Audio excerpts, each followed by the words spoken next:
இந்த வக்ர கிரகங்கள் என்னென்ன முதல்ல நம்ம தெரிஞ்சுக்கணும். வக்ரகங்கள் அடையக்கூடிய கிரகங்கள்னு பார்த்திங்கன்னா புதன், சுக்கிரன், சனி, செவ்வாய், குரு, இந்த 5 விதமான கிரகங்கள் வக்ர நிலையை அடையும்.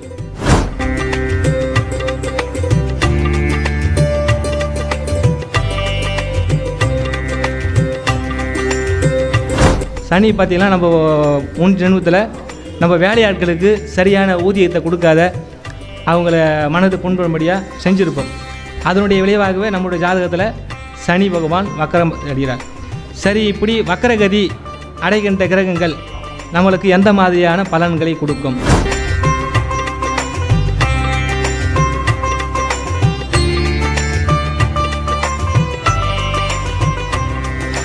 இப்பொழுது முதல் பேச்சாளராக நம்முடைய சங்கத்துடைய நிர்வாக குழு உறுப்பினர் கும்மிடிப்பூண்டி சரவணன் அவர்களை வருக என அன்போடு வரவேற்று அவர்களுடைய முதல் உரையை ஆற்றுமாறு நம்ம அன்புடன் கேட்டுக்கொள்கிறோம். அவர்களுடைய கைகளை தட்டுங்க.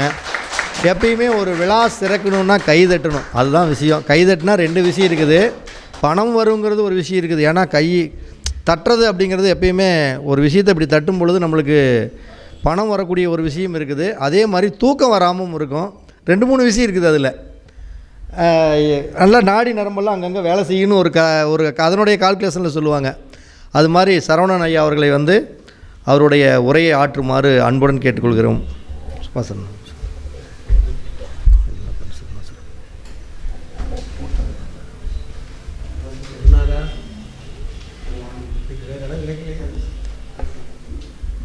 ஓம் சரவணபவ.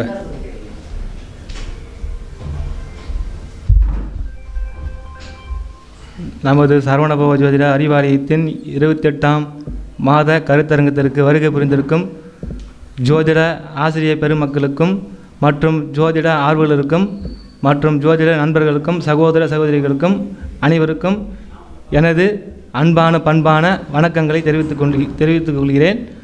மாதா பிதா குரு தெய்வங்களை வணங்கி நான் இன்று பேசப்போகும் தலைப்பு என்னவென்றால் வக்ர கிரகங்களை பற்றி. வக்ர கிரகங்கள் ஒருவருடைய ஜாதகத்தில் என்ன மாதிரியான பலன்களை கொடுக்கும் என்பதை பற்றி பேச உள்ளேன். அதாவது நம்ம ஒரு மனித பிறவி எடுத்திருக்கோம். இந்த லோகத்தில் மனுஷனாக ஒரு மனித பிறவி நம்ம எடுத்திருக்கோம்னா இந்த ஜென்மத்திலேயாவது நம்ம ஒரு நன்மையை செஞ்சு கரை தேரணும், இறைவனடி சேரணும். இந்த ஜென்மத்தில் நம்ம யாருக்கையும் எந்த விதமான பாவங்களையோ இதையோ பாவத்தை பண்ணக்கூடாது. மெயினாக ஒருவருடைய மனசை புண்படாத, ஒருவருக்கு துன்பத்தை விளைவிக்காத, அவங்க நம்மளால் சபிக்கக்கூடிய ஒரு மனது துன்பட்டு நம்மளை சபிக்க கூடாத ஒரு நிலையில் ஒருத்தரை நம்ம புண்படுத்தாத செயல்படணும். எதுவுமே சரி, ஒருத்தர் நம்மளுக்கு நல்லது பண்ணாலும் சரி, நன்மை பண்ணாமல் இருந்தாலும் சரி, தீமையை பண்ணாமல் இருக்கணும். ஒருவருக்கு நம்ம எந்த விதமான தீமையை பண்ணுறோமோ அவங்க எந்த அளவுக்கு நம்ம மனசு இதுவாகி பண்ணுறாங்களோ சபிச்சிட்றாங்கன்னா அதுவே நம்மளுக்கு பின்னாடி ஒரு சாபமாக வந்துடும். அப்படி இந்த வக்ர கிரகங்கள் என்னென்ன முதல்ல நம்ம தெரிஞ்சுக்கணும். வக்ரகங்கள் அடையக்கூடிய கிரகங்கள்னு பார்த்திங்கன்னா புதன், சுக்கிரன், சனி, செவ்வாய், குரு, இந்த 5 விதமான கிரகங்கள் வக்ர நிலையை அடையும். வக்கரம்னு பார்த்திங்கன்னா எப்படின்னு பார்த்தீங்கன்னா, இப்போது சூரியனுக்கு மிக அருகாமையில் போக சொல்ல அஸ்தங்கம் அடையும். சூரியனுடைய பவர் ஒளி டைரெக்டாக அது மேலே வர சொல்ல அது வக்கரகதியை அடையும். வக்கரம் என்றால் கிரகம் பின்னோக்கி வரும்னு சொல்லுவாங்க. பின்னோக்கிலாம் ஒரு கிரகம் வராது, அது தன்னுடைய நேர் கதியை தான் சுற்றி வரும். நம்ம இப்போ ஒரு பஸ்ஸில் போயிட்டுருக்கோன்னு வச்சிங்களேன், நம்ம ஒரு பஸ்ஸில் போயிட்டு சொல்ல இன்னொரு பஸ்ஸு நம்மளை ஓவர்டேக் பண்ணோம். நம்ம பார்க்குறது நம்ம பஸ்ஸு பின்னாடி போகிற போல் தெரியும். ஆனால் அந்த பஸ்ஸு முன்னாடி தான் போயிட்டுருக்கோம், நம்மளும் அந்த பஸ்ஸில் முன்னோக்கி தான் போயிட்டு இருப்போம். அது நம்மளுக்கு ஒரு பின்னோக்கி வரா போல் தெரியும். இதுதான் வக்கரகதியுடைய நிலைமை. அதே சமயத்தில் ஒரு கிரகங்கள் ஒருடைய ஜாதகத்தில் வக்கரகதி ஏன் அடையுதுன்னா, அந்த கிரகங்கள் சார்ந்த உறவுகளுக்கு நம்ம முற்பிறவியில் ஏதாச்சும் ஒரு தீங்கு விளைவிச்சிருப்போம், அவங்க மனது ஏதாச்சும் ஒரு பாவத்தை பண்ணியிருப்போம். அதனுடைய விளைவாக தான் அந்த கிரகங்கள் ரீதியாக நம்ம ஜாதகத்தில் வக்கரகதி அடையுது. அப்படி வக்கரகதி அடையும் போது அந்த கிரகங்கள் அந்த ஜாதகருக்கு கொடுக்கக்கூடிய பலன்கள் என்ன? முதல்ல செவ்வாயை பற்றி பார்ப்போம். செவ்வாய் இப்போ ஒரு ஜாதகருடைய ஜாதகத்தில் வக்கரம் அடையுதுன்னா அவங்க முற்பிறவியில் ஏதாச்சும் சகோதர வழியில் ஒரு அவங்க மனது புண்பம்படியாக அவங்கள நோக்கடிச்சிருப்பாங்க, அவங்களுக்கு ஏதாச்சும் பாவ காரியங்கள் பண்ணியிருப்பாங்க, இந்த மண் சார்ந்த விஷயங்கள் ஏதாச்சும் மோசடி பண்ணி அவங்கள ஒரு துன்பத்துக்கு ஒரு மனது புண்படியில் ஒரு ஏமாற்றிருப்பாங்க. சகோதர வழி உறவுகளில் இந்த சொத்து அதை சரியாக கொடுக்காத அபகரிச்சிருப்பாங்க. அதனால் அவங்க இந்த பிரிவில் அவங்களுக்கு அந்த செவ்வாய்ப்பட்டது வக்கரகதி அடையும் அவங்களுடைய ஜாதகத்தில். அதே போல் பார்த்திங்கன்னா புதன் வந்து பார்த்திங்கன்னா ஒரு அவங்க தாய்மாமன் உறவுகளை முன்ஜென்மத்தில் இதெல்லாம் வந்து முன்ஜென்மத்தில் நம்ம செய்யக்கூடிய இது தான் நம்மளுக்கு அந்த இப்பிறப்பில் வந்து நம்மளுடைய ஜாதகத்தில் அந்த கிரகங்கள் வக்கரகதி அடையுது. அப்படி புதன் சார்ந்து நம்ம தாய் மாமா உறவு வழிகள் நம்ம ஏதாச்சும் முற்பிறவியில் ஏதாச்சும் ஒரு பாவத்தை விளைவிச்சிருப்போம், அல்லது அவருக்கு ஏதாச்சும் ஒரு அவங்களுடைய இதை மனது புண்ணும்படி அவங்களுக்கு ஏதாச்சும் ஒரு பாவத்தை நம்ம பண்ணியிருப்போம். அதனுடைய விளைவாகத்தான் வந்து புதன் நம்மளுடைய ஜாதகத்தில் வக்கரகதி அடையுது.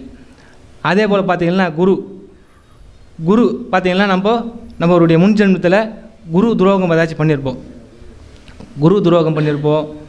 நம்மளுடைய குழந்தைங்களே நம்ம வந்து ஏதாச்சும் ஒரு புண்படுத்தியிருப்போம். இந்த மாதிரி நிலையெல்லாம் நம்ம முன்ஜென்மத்தில் பண்ணதுனால இந்த ஜென்மத்தில் நம்மளுடைய ஜாதகத்தில் கிரகங்கள் வக்கரமடையுது. அதே போல் பார்த்திங்கன்னா சுக்கிரன் ஏன் நம்ம ஜாதகத்தில் வக்கரகதி அடைன்னு பார்த்திங்கன்னா பெண்கள் சார்ந்த வழியில் நம்ம பெண்களுக்கு ஏதாச்சும் துரோகம் பண்ணியிருப்போம். நம்ம முன்ஜென்மத்தில் நம்ம பெண்கள் சார்ந்த விஷயத்தில் ஏதாச்சும் அவங்களுக்கு தவறு விளைவிச்சு துரோகம் பண்ணதுனால நம்மளுடைய ஜாதகத்தில் வக்கரகதியாக வந்து அமையுது. அதே போல் பார்த்திங்கன்னா சனி பார்த்திங்கன்னா நம்ம முன்ஜென்மத்தில் நம்ம வேலையாட்களுக்கு சரியான ஊதியத்தை கொடுக்காத அவங்கள மனது புண்படும்படியாக செஞ்சுருப்போம். அதனுடைய விளைவாகவே நம்மளுடைய ஜாதகத்தில் சனி பகவான் வக்கரம் அடைகிறார். சரி, இப்படி வக்கரகதி அடைகின்ற கிரகங்கள் நம்மளுக்கு எந்த மாதிரியான பலன்களை கொடுக்கும்? இப்போ செவ்வாய் வக்கரம் அடையுதுன்னு பார்த்திங்கன்னா நமக்கு சகோதர வழியில் ஒரு பிரச்சனையை கொடுக்கக்கூடியதாக இருக்கும். இந்த உடல் சார்ந்த ரத்தத்தில் பிரச்சனையை கொடுக்கும். அதே போல் மண்மனை இந்த சொத்து தகராது அதிலெல்லாம் பிரச்சனையை கொடுக்கும். நம்மளுக்கு சரியான ஒரு மண்மனை யோகம் அமையாது, அதில் சார்ந்த பிரச்சனைகள் வந்துகிட்டே இருக்கும். இந்த மாதிரி ஒரு விதி அமைப்பை கொடுத்துரும் செவ்வாய் வக்கரகதி அடைஞ்சால். அதுக்கு என்ன பரிகாரம் நம்ம பண்ணால் அதிலேருந்து நம்ம கொஞ்சம் வெளிப்பாகணும்னு பார்த்திங்கன்னா செவ்வாய்க்குரிய கிழமைகள் செவ்வாய் ஓரையில் 9 விளக்குகள் நவகிரகங்களில் செவ்வாய் பகவானுக்கு நவகிரக சிவன் கோயிலுக்கு சென்று நவகிரகங்கள் இருக்கக்கூடிய செவ்வாய் தென்முகத்தில் தெற்கு நோக்கி இருப்பார். அவருக்கு போயிட்டு காலையில் 6 to 7 வரை வரக்கூடிய செவ்வாய் ஓரையில் 9 அகல் விளக்குகள் தீபம் ஏற்றி செவ்வாய் பகவானை வழிபட இந்த சாபத்திலிருந்து வழிபடலாம். அதோடு மட்டுமல்லாமல் புதன் வக்கரகதி அடைந்தால் எந்த மாதிரி பலனை கொடுக்கும் என்றால், நமக்கு தாய்மாமன் உறவு சார்ந்த வழிகளில் ஒரு நல்ல அந்யோன்யத்தை கொடுக்காது. தாய்மாமன் நம்மளுக்கு சரியாக அமைய மாட்டாங்க. அமைஞ்சாலும் நம்மளுக்கு அவர் அன்பு சார்ந்த விஷயத்தில் நம்மளுக்கு பிரச்சனை கொடுக்கும். அவரு கூட ஒரு அந்யோன்யம் இல்லாத இது ஏற்படும். அதே நேரத்தில் பார்த்திங்கன்னா நம்ம படித்தது வேறு ஒன்றா இருக்கும், நம்ம செய்யக்கூடிய தொழில் வேறு மாதிரியாக இருக்கும். நம்ம படிப்புக்கேற்ற தொழில் வேலை வந்து கிடைக்காது. இந்த மாதிரி இதெல்லாம் கிடைச்சிடும். அப்போ அதுக்கு என்ன நம்ம பண்ணணும்னு பார்த்திங்கன்னா, புதன்கிழமை வரக்கூடிய புதன் ஓரையில் நவகிரக கோயில் போதுன்னா தென்கிழக்கு ஈசானிய பகுதியில் புதன் பகவான் இருப்பார்.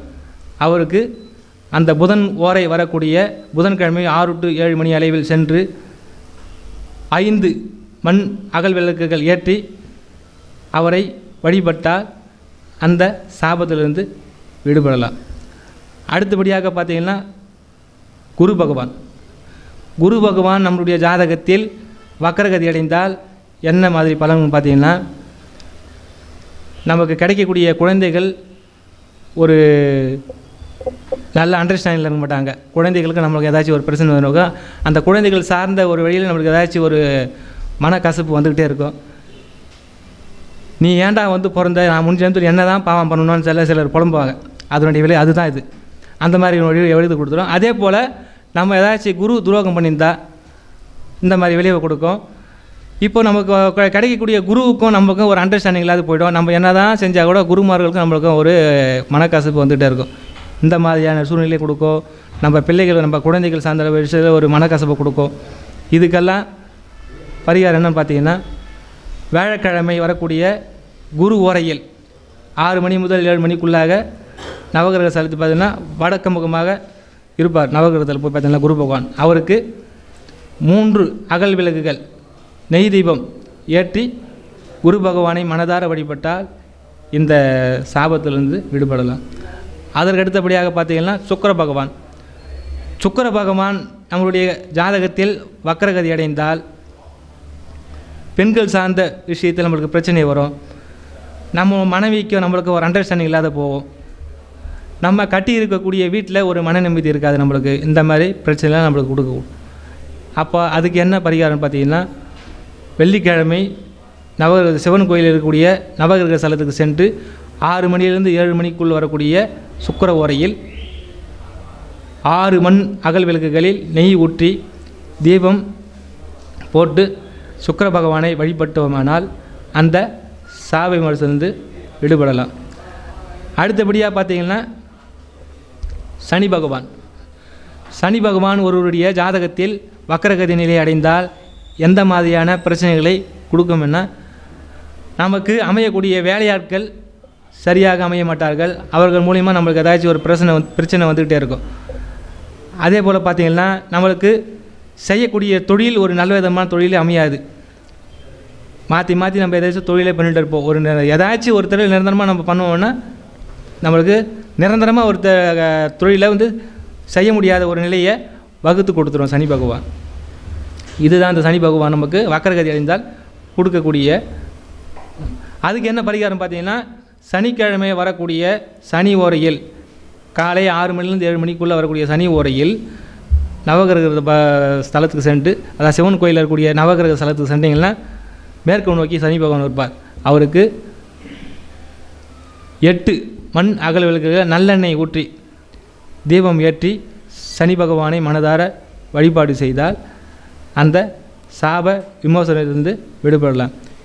இது மட்டும் இல்லாமல் இந்த கிரக உறவுகள் சார்ந்த, இப்போ செவ்வாயின்னு எடுத்துக்கிட்டோம்னா, செவ்வாய் உறவு சார்ந்த நம்ம சகோதரர் அல்லது நம்ம இந்த காவல்துறை அதிகாரிகள், இவங்களுக்கு ஏதாச்சும் ஒரு நம்மளால் முடிஞ்ச கைங்கர் ஏதாச்சும் பண்ணலாம். ஒரு உடை எடுத்து கொடு, நம்ம சகோதரர்கள் ஒரு உடை எடுத்து கொடுக்கலாம். இப்போ காவல்துறை அதிகாரி எங்கன்னா நம்ம பார்க்கணுன்னா அவங்களுக்கு சாப்பாடு வாங்கி கொடுக்கலாம், தண்ணி வாங்கி கொடுக்கலாம். எங்கேயாச்சும் நம்ம ஒரு டியூட்டிக்கு வராங்கன்னு வச்சிங்களேன், ஒரு செவ்வாய்னா ஒரு 7 பேர்த்துக்கு நம்ம ஒரு 9 பேர்த்துக்கு நம்ம சாப்பாடு வாங்கி கொடுக்குறது, ஒரு தண்ணி வாங்கி கொடுக்குறது, இந்த மாதிரி ஏதாச்சும் பண்ணோம்னா அதிலே நம்மளுக்கு ஒரு சொல்யூஷன் ஏற்படும். அதே போல் பார்த்திங்கன்னா புதன் பகவான் பார்த்திங்கன்னா நம்ம திருநங்கைகளுக்கு ஒரு துணி புடவை இது மாதிரி எடுத்து கொடுக்குறது, அவங்களுக்கு வளையல் அந்த உபகரணங்கள்லாம் அவங்க அலங்காரம் பண்ணிக்கூடிய உபகரணங்கள்லாம் எடுத்து கொடுக்குறது செஞ்சோம்னா நம்மளுக்கு ஒரு அந்த நல்ல விதமான பலனை கொடுக்கக்கூடியதாக இருக்கும். அதே போல் பார்த்திங்கன்னா குரு பகவான், குரு என்றால் குழந்தைகள்னு சொல்லுவோம். நம்ம படிக்கக்கூடிய குழந்தைகளுக்கு ஒரு நோட்டு புத்தகங்களோ ஒரு பென்சில் இந்த மாதிரி ஒரு பொருட்களை வாங்கி தானமாக கொடுக்கலாம். ஒரு பள்ளியில் படிக்கக்கூடிய பசங்க ஒரு ஸ்கூலுக்கே போய்ட்டு கூட நம்மளால் கொடுக்க முடியாத அளவுக்கு எத்தனை குழந்தைகளுக்கு ஒரு நம்ம சக்திக்கு எவ்வளோ முடியுதோ அத்தனை பிள்ளைகளுக்கு நம்ம ஒரு நோட்டு புத்தகங்களோ பென்சில் பேனா இந்த மாதிரி வாங்கி கொடுத்தோம்னா அதனாலே நம்மளுக்கு ஒரு சொல்யூஷன் உண்டு. அதே போல் பார்த்திங்கன்னா சுக்கிர பகவான் கல்யாணம் ஆகாத கன்னி பெண்கள் இருக்காங்க பார்த்தீங்களா, அவங்களுக்கு நம்ம ஒரு வெள்ளி கொலுசு வாங்கி கொடுக்குறதோ, ஒரு புடவை வாங்கி கொடுக்குறதோ, இந்த அழகு சாதன பொருட்கள் வாங்கி கொடுக்குறதோ, இதெல்லாம் வாங்கி கொடுத்தோம்னா இதுவும் நம்மளுக்கு ஒரு சுக்கிர பகவான் அந்த வக்ரகதியிலேருந்து சொல்யூஷன் கிடைக்கும். அடுத்தபடியாக சனி பகவான் இந்த துப்புரவு பணியாளர்கள், இவங்களுக்கெல்லாம் ஊனமுற்றவர்களுக்கு முதியோர் இல்லத்துக்கு போய்ட்டு அவங்களுக்கு ஒரு அன்னதானம் பண்ணுறது, ஊனமுற்றவர்களுக்கு ஏதாச்சும் அந்த உபகரணங்களுக்கு அந்த கால் இல்லாதவங்களுக்கு கால், அந்த 3 சக்கர சைக்கிள் அந்த மாதிரி வாங்கி கொடுக்குறது, இதெல்லாம் வாங்கி கொடுக்கலாம். துப்புரவு பணியாளர்களுக்கு நம்ம முடிஞ்ச அளவுக்கு அது காசாகவோ பணமாகவோ அல்லது உணவாகவோ ஏதாச்சும் நம்ம தானம் பண்ணலாம். இப்படியெல்லாம் பண்ணும்பொழுது இதை வக்ரகதியிலேருந்து நம்ம விடுபட்டு ஒரு நற்கதியை அடைய ஒரு வழிவகுத்து கொடுக்கும்.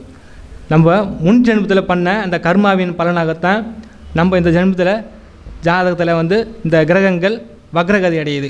சிலருக்கு 1 3 மேற்பட்ட கிரகம் கூட வக்கரகதி அடையும். அதை நம்ம ஜாதகத்தில் எத்தனை கிரகங்கள் வக்கரகதி அடையுதோ சிம்பிளாகவே நம்ம பெரிய பரிகாரத்துக்கே போக வேணாம். சிம்பிளாகவே இப்போ நான் சொன்ன இந்த சின்ன பரிகாரமாகவே நம்ம போடலாம். இது அல்லாது இன்னும் சில சூட்சமான பரிகாரங்கள்லாம் இருக்குது. அதை நம்ம வந்து அது தனிப்பட்ட அவங்க ஜாதகத்தை ஆய்வு பண்ணி அதுக்கு என்ன பண்ணுறது, அவங்க அந்த கிரகங்கள் நிற்கக்கூடிய ஸ்தானம், ஆதிபத்தியம், சேர்க்கக்கூடிய அந்த கிரகங்கள் எந்த கிரகத்தோடு சேர்ந்துருக்கு, அந்த சேர்க்கை பலன், பார்வை பலன், இதெல்லாம் அனுமானித்து தனிப்பட்ட ஒரு ஜாதக ரீதியாக அனலைஸ் பண்ணி நம்ம சொல்ல முடியும். எனவே இந்த வாய்ப்பை அளித்த குருநாத் அவர்களுக்கு நன்றியை தெரிவித்துக்கொண்டு நன்றி, வணக்கம்.